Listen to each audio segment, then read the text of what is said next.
lihat kalau begitu kenapa nggak misalnya yang paling efektif dalam situasi seperti ini itu BLT sebenarnya. Ya, karena itu yang paling dibutuhkan sekarang gitu.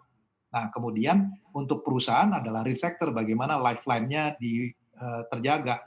Intinya apa? Itu kalau misalnya penjaminan kreditnya ada, sehingga bank itu akan tetap minjemin kepada perusahaan-perusahaan, pada UKM. Itu sebetulnya intinya. Mhm. Dan itu, ya mungkin lagi on the track begitu ya, menuju ke sana begitu ya pemerintah kita, Pak Khatib? Atau seperti apa? Atau kurang untuk saat ini apa yang harus lebih ditambah lagi nih Pak Khatib yang Anda lihat? Saya lihat bahwa di dalam perpunya kemarin baik ya, 3 hal itu diadres. Nanti kan mengenai implementasinya kita harus lihat di dalam PP, dalam peraturan ya. Jadi memang juga saya juga cukup realistis lah. Nggak bisa tiba-tiba kita gini, persoalannya dengan data, dengan kelas menengah bawah itu adalah data. Datanya dari mana gitu. Nah, saya propose misalnya, untuk cari data itu mungkin bisa kerjasama antara Kementerian Dalam Negeri, Kementerian Sosial, dengan telco. 90% kalau dari data Susenas, 90% dari penduduk Indonesia itu punya telepon. Dan orang kalau misalnya mau punya SIM card di Indonesia itu harus register. Kalau dia register, dia catatkan itu NIK-nya, ya ada di Dukcapil. Katakanlah datanya nggak akurat deh, tapi berapa? 75% lumayan lah, ya.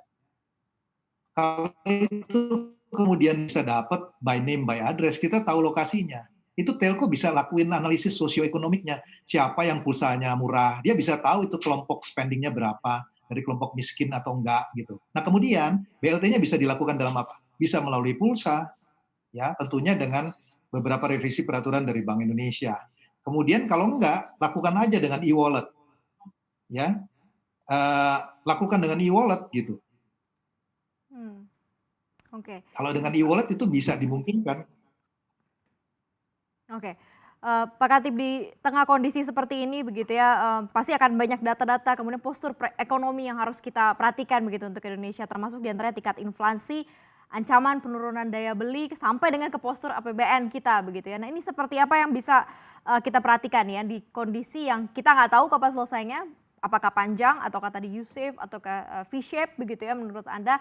Tapi seperti apa yang bisa kita lihatkan kepada, masyarakat juga nih ya untuk kondisi postur ekonomi secara real saat ini di tengah pandemi?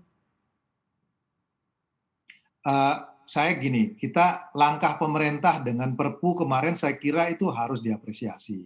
Bahwa responnya dengan fokus kepada 3 hal mengenai kesehatan, social protection, kemudian memberikan, apa namanya, support kepada real sector itu langkah yang tepat menurut saya.